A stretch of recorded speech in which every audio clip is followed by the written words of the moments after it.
All right, everybody. So I'm finally making a part 2 video to how to fix your credit for free. So make sure you save each one of these videos. I'm going to keep them short, sweet, to the point, and I'm only going to give you so much information in each video. So let's go to the whiteboard and go over the next steps to fix your credit for free. All right, so first thing you want to do is make a free TransUnion online account. Very simple to do. I can make a little video for y'all if you need. So then you want to make a free Equifax online account. And then you want to dispute all your old personal information. You only want to have one name, one address, nothing else. I know this is debatable.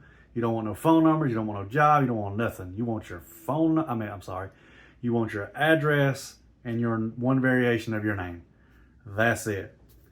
Then you want to dispute all old personal information on Experian via Experian's upload page. If y'all need me to make a video about that, I will as well. It's not a problem. Number 5, you want to dispute. Yes, I spelled dispute wrong. It's supposed to be an E there. All your old personal information with LexisNexis and Innovis as well. Now, I know you're probably wondering, why would you dispute the personal information with LexisNexis and Innovis?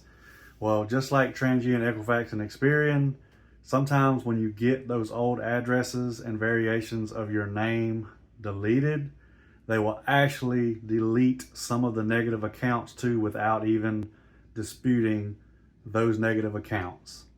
So again, this is part 2 of how to fix your credit for free. There's several steps before you actually pull your credit report from credit monitoring or annual credit report, but nobody's going to go over this like me. So make sure you save these videos.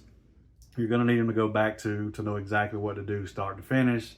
If y'all have any questions, leave them in the comments. Hope y'all have a great night.